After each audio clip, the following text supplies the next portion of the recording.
एक नगर में धर्मदेव नाम का परम प्रतापी राजा राज करता था। वह एक धार्मिक और बहुत ही विद्वान राजा था।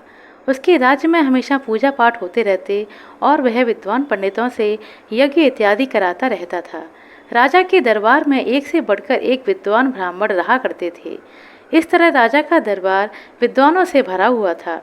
राजा की रानी भी राजा की तरह ही परम दयालु और धार्मिक महिला थी। वह नित्य दान पुण्य किया करती और राज दरबार के मंदिर में अपने हाथ से बनाई मीठी रोटियां ठाकुर जी की पूजा करने के बाद और भोग लगाने के बाद बांटा करती। कभी कभी राजा भी रानी के पुण्य कर्मों में हाथ बटाता था। रानी की निष्ठा थी कि वह अपने भोजन के लिए कभी भी किसी रसोई की मदद नहीं लेती थी। वह नौकर और दासियों को भी अपने भोजनालय से दूर ही रखती थी। वह खुद ही अपने लिए और राजा के लिए भोजन बनाती और सबसे पहले उस भोजन को ठाकुर जी को भोग लगाती। वह बहुत सारी मीठी रोटियां भी बनाती और गरीबों को बांट देती। फिर मंदिर से वापस आकर राजा को अपने हाथों से भोजन कराती। उसके बाद खुद भोजन करती। रानी ऐसा अनायास या शौक से नहीं करती थी, बल्कि अपनी और राजा की सुरक्षा के लिए वह ऐसा करती थी। रानी जिस राजा की बेटी थी, उस राजा के पिता को उनके एक दुश्मन ने रसोइये की मदद से जहर देकर मरवा दिया था। रानी उस समय एक बच्ची थी और उसने अपनी दादा की मृत्यु को देखा था। उसी वक्त उसने मन में ठान लिया था कि जब भी मेरी शादी होगी तो मैं चाहे कितने भी बड़े राजा से ब्याही जाऊं, अपने पति को अपने हाथों से ही बनाकर खिलाऊंगी। इसलिए रानी अपने विवाह के बाद राजा और अपनी सुरक्षा के लिए स्वयं भोजन बनाती थी। एक दिन राजा रानी दोनों मंदिर में पूजा करने गए। उसके बाद रानी ने गरीबों में मीठी रोटियां बांटी। सभी को बांट देने के बाद रानी के पास अभी भी 2 रोटियां शेष बची। रानी ने सोचा कि कुछ देर रुककर किसी गरीब याचक का इंतजार करते हैं और उसको रोटी देकर राज्य चलते हैं। तभी रानी के पास एक गरीब स्त्री पहुंची। रानी उसे एक मीठी रोटी दे देती है, परंतु वह स्त्री रोटी खा पाती उससे पहले ही एक चील उसके हाथों से रोटी लेकर उड़ जाती है। रानी यह सब देख रही थी। रानी तुरंत अपने पास बची आखिरी रोटी भी उस स्त्री को दे देती है, परंतु इस बार वह स्त्री रोटी को संभाल पाती उससे पहले ही एक कौवा उसे लेकर उड़ जाता है। राजा रानी दोनों यह घटना देखकर बहुत आश्चर्यचकित हो जाते हैं। रानी अपने हाथों से अपनी सोने की चूड़ी उतारकर उस स्त्री को देने लगी तो स्त्री ने चूड़ी लेने से मना कर दिया और बोला, मैं आपका सुहाग चिन्ह नहीं ले सकती, अपना दुर्भाग्य आपको नहीं दे सकती। मेरा तो भाग्य ही ऐसा है। मैं दिन भर मांगती हूँ परंतु किसी न किसी तरीके से रोटी गायब हो जाती है। किसी तरह शाम तक एक रोटी बचती है और उसी को खाकर जिंदा रह लेती हूँ। राजा रानी के साथ अपने दरबार में आ गया। सहसा उसे ध्यान आया कि मैंने तो 100 से ज़्यादा विद्वानों को पाल रखा है। उन विद्वानों की परीक्षा लेनी चाहिए कि वास्तव में वे विद्वान हैं या फिर राज दरबार का राशन बर्बाद कर रहे हैं। राजा ने अपने दरबार में आकर विद्वानों की एक सभा बुलाई और कहा, विद्वानगण यह बताएं कि वह स्त्री दिन भर मांगती है, परंतु शाम होने तक सिर्फ एक रोटी बहुत मुश्किल से उसे नसीब होती है। उस स्त्री ने अपने पिछले जन्म में कौन सा बुरा कर्म किया था कि आज उसे यह दिन देखने पड़ रहे हैं, और मैंने पिछले जन्म में कौन सा सत्कर्म किया था कि मैं राजा बना हूँ। हमारी रानी अपने सत्कर्म से रानी बन तो गई है, परंतु उसे रसोई बनाने से मुक्ति नहीं मिली। आखिर रानी ने अपने पिछले जन्म में ऐसा क्या किया? आप लोग परम विद्वान हैं, महाज्ञानी हैं, आप इसका उत्तर हमें दीजिए। यह सुनकर सभी विद्वान एक दूसरे का मुंह देखने लगे। एक ने कहा, महाराज यह तो कर्मों के अनुसार तय होता है। आपने और रानी ने अच्छे कर्म किए तो आप राजा और रानी बने, और वह स्त्री अपने बुरे कर्मों के कारण कष्ट भोग रही है। राजा बोले, यह मेरे प्रश्नों का उत्तर नहीं हुआ। इतनी बात तो कोई मूर्ख आदमी भी बता सकता है। आप में और आम आदमी में अंतर होना चाहिए। आप जिस आसन पर बैठे हैं वह विद्वानों का आसन है, उस पर सिर्फ विद्वान व्यक्ति ही बैठ सकता है, और आप अपने आप को विद्वान मानते हैं तो आपको मेरे प्रश्नों का उत्तर देना ही पड़ेगा। मैं इन प्रश्नों के उत्तर के लिए आप सबको 3 हफ्ते का समय देता हूँ। प्रश्नों का उत्तर देने वाले को हम 1000 स्वर्ण मुद्राएं देंगे और उसे राज दरबार में अपने हाथों से सम्मानित करेंगे, और जो उत्तर नहीं दे पाएगा उसे दंडित किया जाएगा।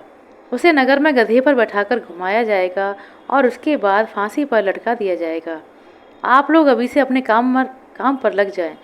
सभी राजा के प्रश्न के उत्तर ढूंढने चल पड़े, परंतु उन 100 विद्वानों में से 96 विद्वान तो दूसरे राज्य में अपनी जान बचाने के लिए भाग गए।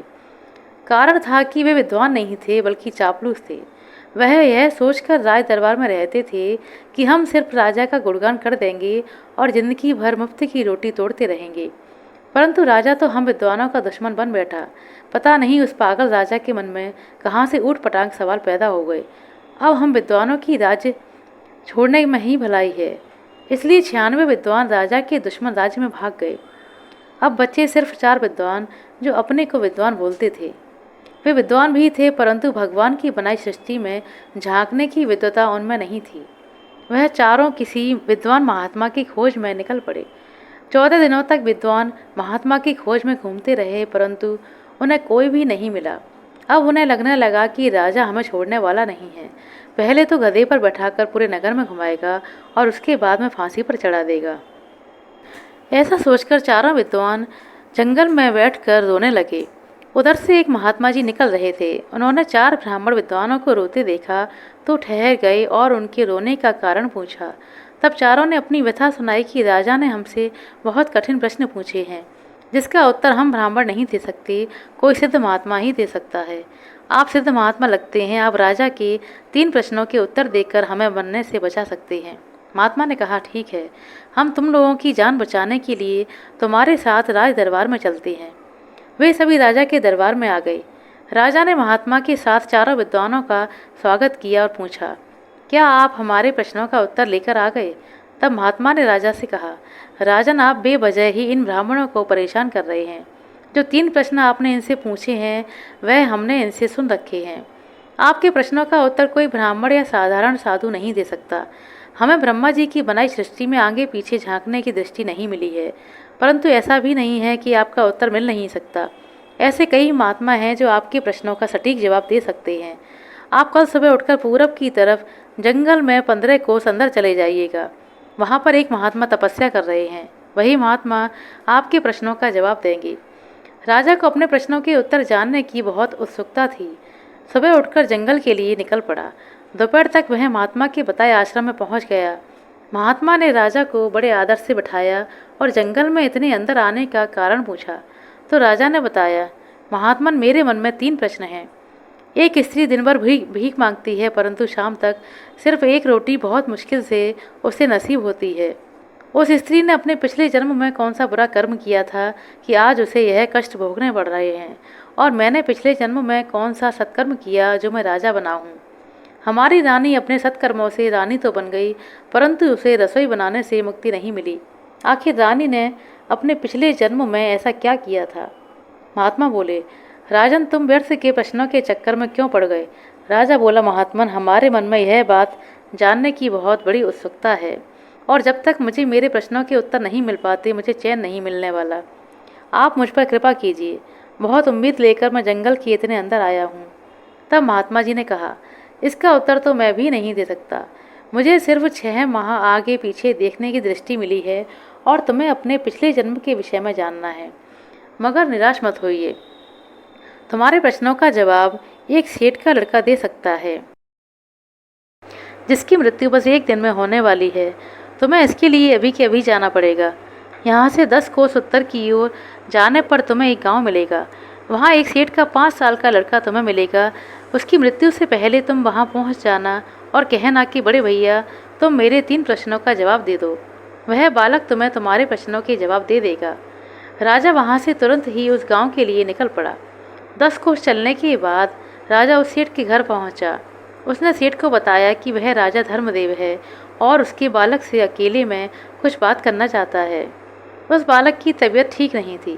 राजा बालक के पास गया और बोला, बड़े भैया, तुम मेरे 3 प्रश्नों के उत्तर दे दो। बालक बोला, बस कुछ ही देर में मेरी मृत्यु होने वाली है। इससे पहले कि मेरी मृत्यु हो जाए तुम जल्दी से प्रश्न पूछो। राजा ने कहा, एक स्त्री दिन भर मांगती है परंतु शाम तक उसे सिर्फ एक रोटी बहुत मुश्किल से नसीब होती है। उस स्त्री ने अपने पिछले जन्म में कौन सा बुरा कर्म किया था कि आज उसे यह कष्ट भोगना पड़ रहा है, और मैंने पिछले जन्म में कौन सा सत्कर्म किया कि मैं राजा बना। हमारी रानी अपने सत्कर्म से रानी तो बन गई परंतु उसे रसोई बनाने से मुक्ति क्यों नहीं मिली। आखिर रानी ने अपने पिछले जन्म में ऐसा क्या कर्म किया था? तब बालक ने बताना शुरू किया, हे राजन, ध्यान से सुनो। पिछले जन्म में तुम मेरे छोटे भाई थे। हम कुल 3 भाई थे। हम एक बूढ़े हो चुके ऋषि के आश्रम में शिक्षा ग्रहण करते थे। ऋषि चलने फिरने में असमर्थ थे। उनके आश्रम में हम तीनों भाई शिक्षा ग्रहण कर रहे थे। ऋषि हमें भिक्षा के लिए चारों दिशाओं में भेजा करते थे। वह जिस दिशा में कहते हम तीनों उसी दिशा में चले जाते। उत्तर दिशा में जब हम भिक्षा मांगने को जाते तो एक गांव पड़ता था। उसमें एक गरीब स्त्री रहा करती थी। वह हम तीनों भाइयों को ताज़ा भोजन बनाकर खिलाती। वह तुम्हें विशेष प्यार से खिलाती थी। वह हमें खाना खिलाने के बाद तुम्हारे लिए अलग से भोजन बांध कर दे देती, मगर तुम उस भोजन को खुद नहीं खाते। तुम उस भोजन को ऋषि को दे देते थे। किसी दिन गुरुजी हमें दक्षिण दिशा में भेज देते। उधर दुर्जनों का गांव था, वहाँ कोई कुछ नहीं देता था, बल्कि हमें डांट कर भगा देता था। उस गांव में एक वेश्या रहा करती थी। हम उसके दरवाजे पर भी भिक्षा मांगने जाते तो वह बाहर आती और हमें परेशान करती। जब हम उसके अनुरोध को ठुकराते तो वह बहुत क्रोधित हो जाती। वह अंदर से 3 रोटी लेकर आती और हमें झोली फैलाने को कहती। जब हम झोली फैलाते तो वह रोटी खुद खा जाती। वह 2 रोटियां तो पूरी खा जाती, तीसरी में भी 3/4 खा जाती और बची हुई थोड़ी सी जूठी रोटी के 3 भाग हमारी झोली में डाल देती। हम 2 भाई तो उसकी रोटी वहीं फेंक देते, परंतु तुम उस छोटे से टुकड़े को आश्रम में लेकर आते और ऋषि को दे देते। नगर की पूर्व दिशा की तरफ एक विद्वानों का गांव था, जिसमें सैकड़ों लोग बहुत मोटे और हट्टे कट्टे थे। वह जब भी आश्रम की तरफ आते तो हमें आमंत्रित करते कि किसी दिन हमारे गांव में भी आया करो। पर जब हम उनके गांव में जाते तो देखते कि दरवाज़ा हमें देखकर वो दरवाज़ा बंद कर लेते और बहुत दरवाज़ा पीटने पर भी दरवाज़ा नहीं खोलते। लेकिन उनकी स्त्रियां बहुत दयालु थीं। वे हमें भोजन और अन्न छिपाकर दे देती। आश्रम के पश्चिम की तरफ के गांव में हम जाना नहीं चाहते थे, क्योंकि वहाँ बहुत ही दरिद्र लोग बसा करते थे। वे याचकों को देखकर मारने पीटने लगते थे, उनकी झोली भी चपट लेते थे। परंतु यह सब जानते हुए भी ऋषि हमें उस गांव में भेज देते। वहाँ हमें कुछ मिलता नहीं था, उल्टे उनके डर के मारे हम भागते भागते हैरान हो जाते। एक दिन महात्मा को ना जाने क्या सूझी कि लगातार 3 दिनों तक हमें उधर ही भेज दिया। 2 दिनों तक हमें खाने को कुछ नहीं मिला। तीसरे दिन एक बुढ़िया ने हम तीनों को एक एक रोटी दी। यह देख उस गांव के लोगों ने रोटी को छीनने के लिए बहुत दूर तक हमें खदेड़ा। किसी तरह अपने को और रोटी को बचाकर हम आश्रम आ गए। आते ही महात्मा ने हमसे रोटियां मांगी तो सबसे बड़े भाई ने कहा, ऋषि यह रोटी आपको नहीं दे सकता, आपको दे दिया तो क्या मैं मिट्टी खाऊंगा। महात्मा ने मुझसे रोटी मांगी तो मैंने भी जवाब दिया कि यह रोटी आपको नहीं दे सकता। मैंने कहा कि इतनी छोटी सी रोटी खाकर मैं जीऊँ या मरूँ। महात्मा ने जब तुमसे रोटी मांगी तो तुमने उन्हें अपनी रोटी दे दी। महात्मा बहुत खुश हुए और उन्होंने तुम्हें बहुत सारा आशीर्वाद दिया कि तू आने वाले समय में इस राज्य का प्रतापी राजा बनेगा। बड़े भाई को कहा कि तू एक महात्मा बनेगा, परंतु तुझे कभी रोटी नसीब नहीं होगी। महात्मा ने मुझसे कहा कि जा तू जन्मता और मरता रहेगा। महात्मा ने यह भी कहा कि जो स्त्री तुम लोगों को प्रेम से खिलाती थी वह रानी बनेगी और प्रेम से अपने हाथों से खाना बनाकर राजा को खिलाती रहेगी, क्योंकि वह मुँह से चाहे कुछ न कहे परंतु छोटे भाई को पति रूप में मान चुकी है। और हे राजन, वह अब तुम्हारी रानी है। वह वैश्या जो हमें रोटियां दिखाकर खा जाती थी, यह वही स्त्री है जिसे दिन भर मांगने पर रोटी नसीब नहीं होती। और पश्चिम तरफ के लोग जो रोटियां छीन लेते थे, आज वो चील कौवा बन गए हैं, जो हमें देखकर दरवाज़ा बंद कर लेते थे, मगर उनकी पत्नियां हमें भोजन दे देती थीं। वे अपनी पत्नियों के पुण्य से राज दरबार में विद्वान बने बैठे हैं, परंतु अब दर दर की ठोकरें खा रहे हैं। जिस साधु ने हमारा पता बताया वह सिर्फ मिट्टी खाता है। वह हमारा पूर्व जन्म का बड़ा भाई है। और हे राजन, मेरे कर्म में सिर्फ जन्म लेना और मरना ही लिखा है। मैं जन्म लेने के हर 5 साल में मर जाता हूँ। इतना कहने के बाद वह बालक राजा से बोला, राजन, अब तुम वापस जाओ, मेरी मृत्यु का समय आ गया है। मुझे उम्मीद है कि तुम्हें तुम्हारे सारे प्रश्नों का जवाब मिल गया होगा। राजा को अपने सवालों का जवाब मिल गया था। वह अपने महल लौट आया और सारी घटना रानी को कह सुनाई और कहा, मनुष्य के कर्मों के अनुसार ही उसका अगला जन्म निश्चित होता है। बुरा कर्म करके आंख मूंद लेने से उसके बुरे कर्म छिपते नहीं, बल्कि कई जन्मों तक उसका पीछा करते रहते हैं। आशा करते हैं दोस्तों आपको हमारा दर्शन लगी है, कहानी अच्छी लगी होगी। कहानी पसंद आई हो तो लाइक कर दें, शेयर कर दें। चैनल पर नए हैं तो सब्सक्राइब कर लें। अपना कीमती समय देने के लिए बहुत बहुत धन्यवाद। मिलते हैं अगले वीडियो में, तब तक के लिए नमस्कार।